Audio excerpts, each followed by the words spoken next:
Halo teman-teman semua, balik lagi bersama dengan Story 3M, di mana kita kali ini akan menceritakan alur cerita dari manhwa yang berjudul Second Life Ranker. Baiklah, tidak perlu berlama lagi, langsung saja kita masuk ke dalam alur ceritanya.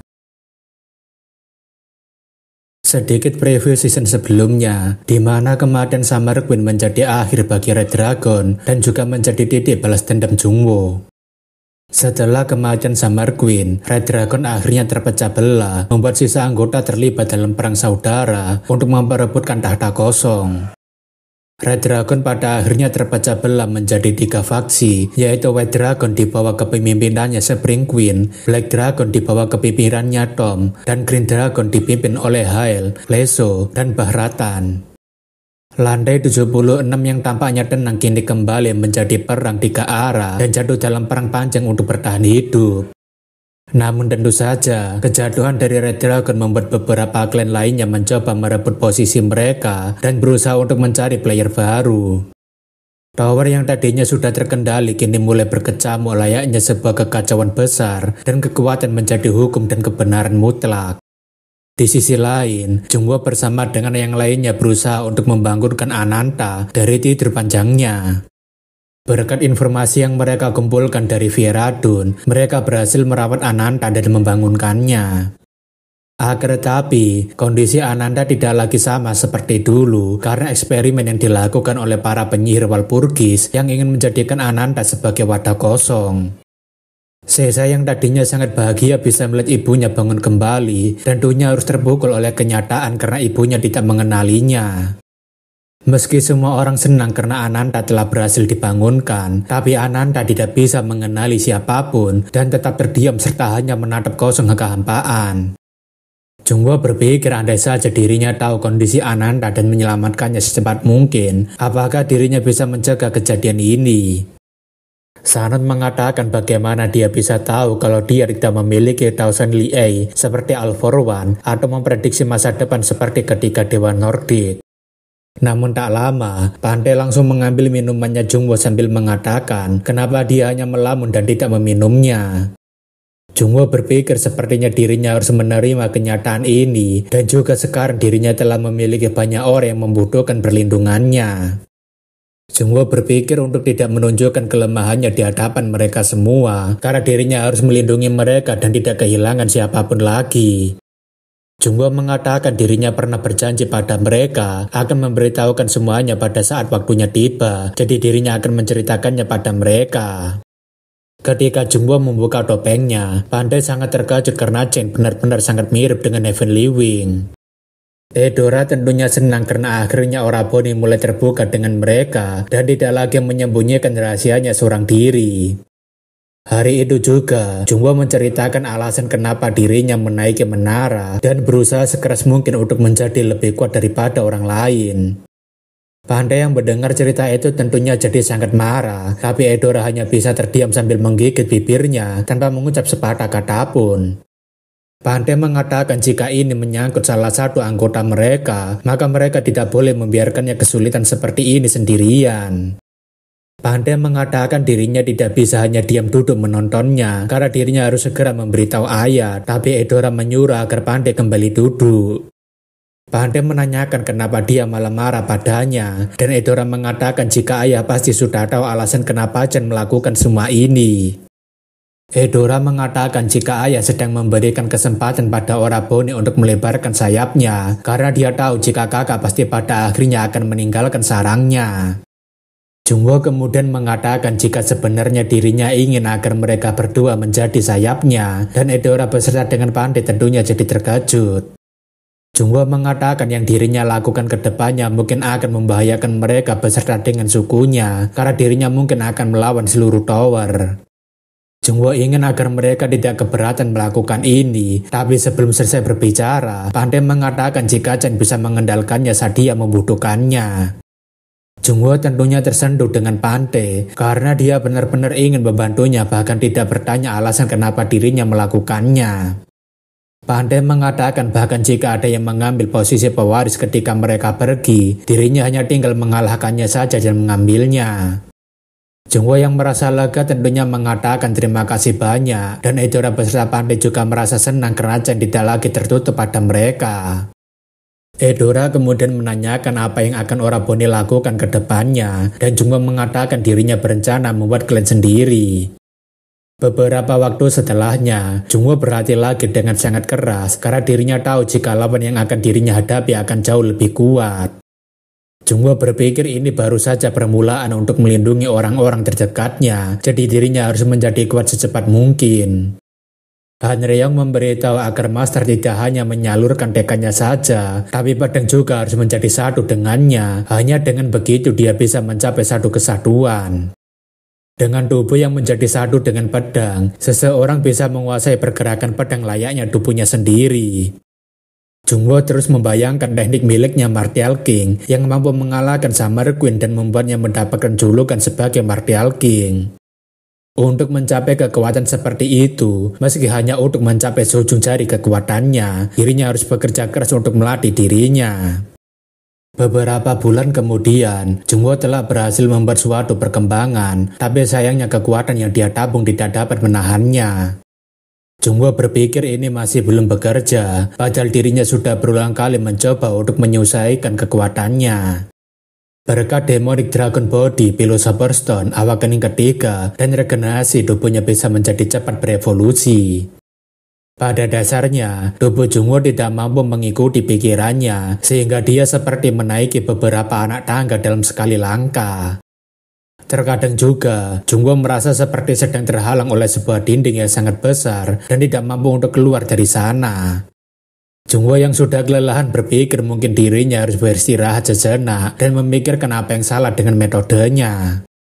Namun tak lama, Galiath datang sambil menanyakan apa yang sedang dia lakukan di sini, dan Jungwoo mengatakan dirinya sedang memikirkan latihannya.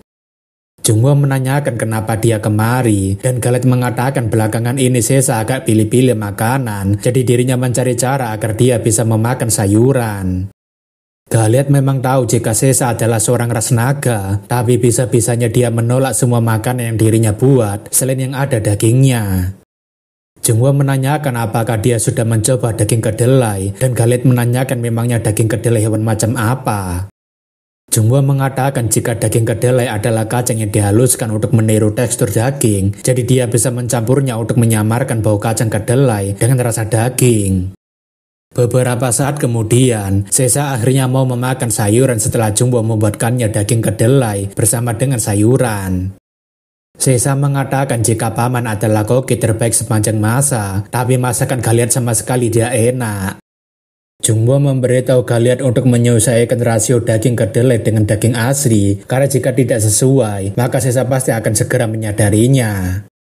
Galiath menanyakan apa yang dia pikirkan di tengah hutan tadi, meski dirinya tidak bisa memberikan solusi, setidaknya dia bisa membagikan kekhawatirannya. Jungwoo mengatakan jika pertumbuhannya sekarang terasa sangat lambat, bahkan bisa dibilang jika dirinya tidak mendapatkan perkembangan apapun. Galiath mengatakan sepertinya dia membutuhkan bantuannya, jadi sebaiknya mereka pergi ke halaman belakang karena tugasnya di sini sudah selesai. Galiath kemudian mengambil sebatang kayu dan Jungwoo tentunya berpikir apa yang akan Galiath lakukan dengan batang kayu itu. Galiath mengatakan persiapannya sudah selesai, jadi dia bisa menyerangnya dengan menggunakan kemampuannya.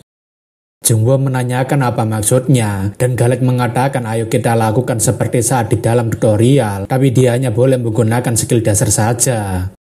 Jungwoo tidak tahu apa yang sedang dipikirkan oleh Galiath, tapi seharusnya Galiath sekarang setara dengan seorang ranker, sedangkan kemampuan fisiknya setara dengan seorang high ranker. Jungwoo berpikir kenapa dia malah ingin berhadapan dengannya menggunakan ranting, tapi Galiath menanyakan apakah dia takut melawannya. Jungwoo kemudian langsung mencoba menyerang Galiath tanpa pikir panjang, tapi ranting yang dipegang oleh Galiath tiba-tiba bergerak dengan sangat aneh.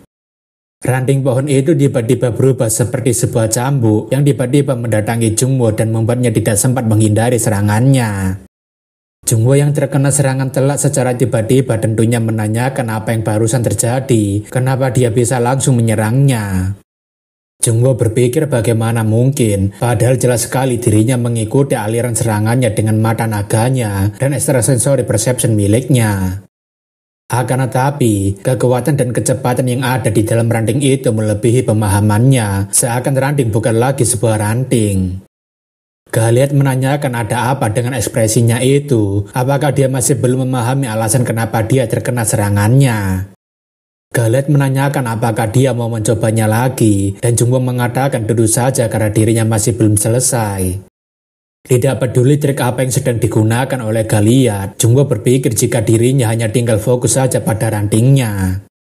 Jungwoo dengan cepat langsung mengejar Galiat seperti sebelumnya, tapi perhatian Jungwoo sekarang tertuju pada ranting pohon itu.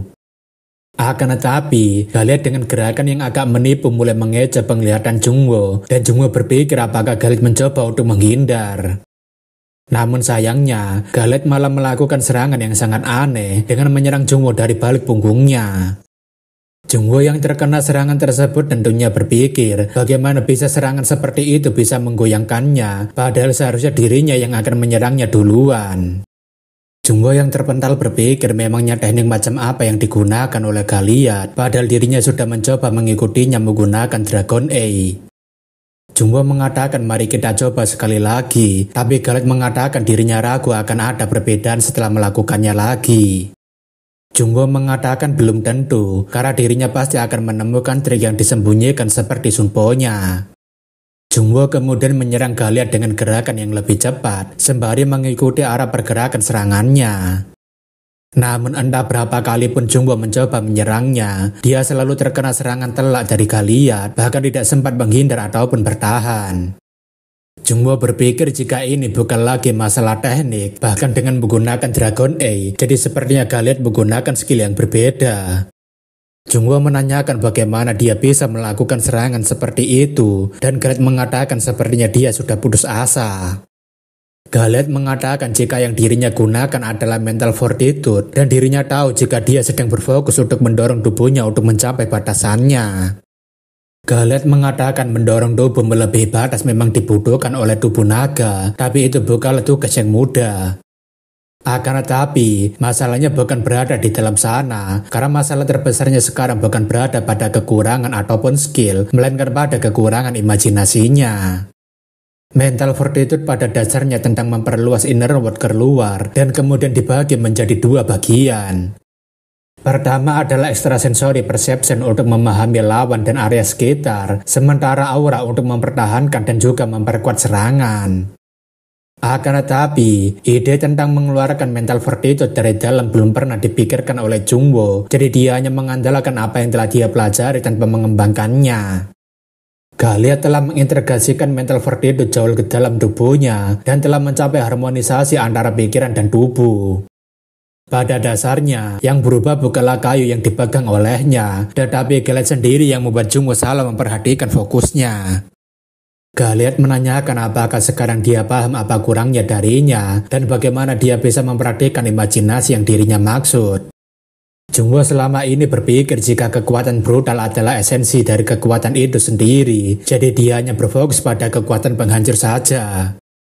Bukan hanya itu, Jungwoo juga berpikir untuk melampaui kekuatan Martial King, sehingga dia tidak memperhatikan bagian lainnya. Galiat mengatakan jika mental fortitude diibaratkan sebagai pelumas untuk mengendalikan kekuatannya, jadi dia harus bisa mengendalikan mental fortitude dengan bebas. Jungwoo kemudian mengatakan adiknya pernah bilang bahwa Galiat adalah mentor pertamanya dan dirinya sekarang paham kenapa dia mengatakan itu. Tentu saja membicarakan soal Jeongwoo, Galiat jadi teringat bagaimana dirinya mengajarinya berbagai macam teknik dasar. Galiat mengatakan jika itu membuatnya bernostalgia dengan ingatan masa lalunya, dan karena sudah begini, mungkin dirinya juga harus menjadi mentornya. Galiat menanyakan apakah dia tidak keberatan, dan Jungwoo mengatakan tidak ada alasan untuk menolak kehormatan ini. Di sisi lain, kita tampaknya diperlihatkan suku tanduk satu yang sedang ramai mencari keberadaan Zhang Wei. Zhang Wei yang sedang bersembunyi tentunya tertawa sambil berpikir dirinya tidak menyangka akan bertemu dengannya di sini. Zhang Wei berpikir tidak mungkin dirinya akan melupakan tatapan mata yang tampak acuh tak acuh, namun mampu membakar segalanya menjadi abu. Dalam hatinya, Zhang Wei ingin mengatakan pada saudari perempuannya yang telah mati jika kapten akhirnya telah memasuki menara. Zhang Wei senang karena sekarang dirinya bisa menyelesaikan urusannya dengan kapten yang tidak mampu diselesaikan di bumi. Galiat sekarang menjelaskan untuk mengaktifkan mental force, dia harus bisa mengontrol tubuhnya sendiri, dan cara terbaik untuk mengontrol tubuh adalah melalui swift step. Swift step sendiri adalah teknik menggerakkan kaki dan tubuh, serta membuat fisik seseorang menjadi lebih ringan, dan salah satunya adalah teknik Sunpo. Galiat tahu jika Jungwoo sudah paham dengan teknik Sunpo, tapi Sunpo pada dasarnya bukan hanya sekedar bergerak dengan cepat. Galiat kemudian memperagakan beberapa gerakan seperti meringankan tubuh agar dia bisa melompat dengan lebih tinggi dan berat tubuh agar dia bisa turun lebih cepat. Selain itu, dia juga menggunakan langkah mencolok yang membuatnya terlihat seperti memiliki beberapa bayangan. Bahkan, ada gerakan yang hening, membuatnya bisa terlihat seperti menghilang, padahal dia hanya bergerak dengan sangat cepat tanpa adanya suara. Galiat mengatakan bukankah Sunpo lebih kompleks dibandingkan yang dia kira, dan Jungwoo tentunya terkejut karena dirinya tidak merasakan keberadaan Galiat barusan. Jungwoo menanyakan apa yang harus dirinya lakukan untuk bisa mendapatkan itu, dan Galiat mengatakan cobalah berkeliling desa sebanyak 1000 kali dengan menggunakan gaya bebek. Beberapa saat setelahnya, suku Daruk Satu sedang dihebohkan dengan Chen yang sedang melompat seperti kodok mengelilingi desa. Mereka mengatakan tidak tahu apa yang sebenarnya sedang terjadi, tapi sepertinya Chen sedang sangat tersiksa dengan latihan seperti ini. Kadangkala, Galiat memperingatkan Jungwoo jika dirinya akan melemparkan sesuatu dan dia harus segera menangkapnya. Akan tetapi, Galiat menyuruh agar Jungwoo mengulanginya jika dia sampai memecahkan benda tersebut yang telah dirinya lemparkan. Melihat Jungwoo yang seperti seekor anak anjing sedang diajak bermain, Eudora mengatakan jika Oraboni terlihat sangat imut, tapi pandai berpikir kenapa dia melakukan latihan konyol seperti ini. Pada suatu titik, Jungwoo akhirnya berhasil menangkap benda yang dilemparkan oleh Galiat tanpa harus menghancurkannya. Jungwoo berpikir jika sekarang extrasensory perception-nya meningkat lebih luas, terlebih dirinya juga sudah mulai terbiasa dengan mengatur kondisi tubuhnya. Setelah melakukan latihan keras secara terus-menerus, Jungwoo merasa jika ototnya terasa sangat keras layaknya batu. Namun setelah mengikuti pelatihan yang dilakukan oleh Galiat, Jungwoo merasa jika ototnya sekarang lebih merenggang layaknya karet.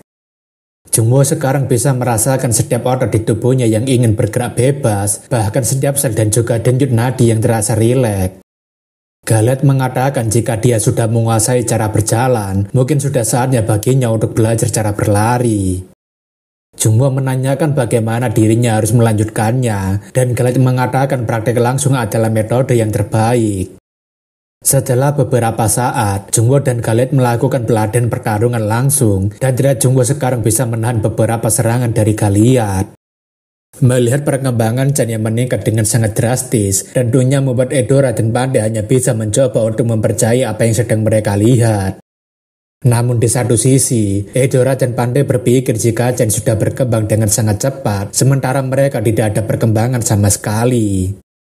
Tapi tentu saja, yang paling merasa kesal adalah Pandai, karena dirinya tidak bisa mendekati levelnya Chen dan malah terasa semakin jauh.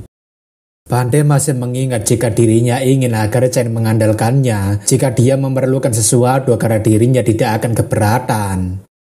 Pandai tidak percaya jika setelah omongan sebesar itu, dirinya malah merasakan perbedaan yang semakin jauh dengan Chen. Dari awal Pandai bertemu dengan Chen, dia memang sudah tahu jika Chen adalah orang yang sangat luar biasa, jadi wajar saja jika dia sangat kuat daripada dirinya. Akan tetapi, Pandai berpikir apakah dirinya saat ini hanya sedang mencoba untuk menerima kenyataan jika dirinya lebih lemah daripada Chen. Pandai rasa jika dirinya tidak boleh terus berpikir seperti ini, dan jika mengejarnya tidak bisa, maka dirinya perlu mendapatkan kekuatan yang lebih kuat.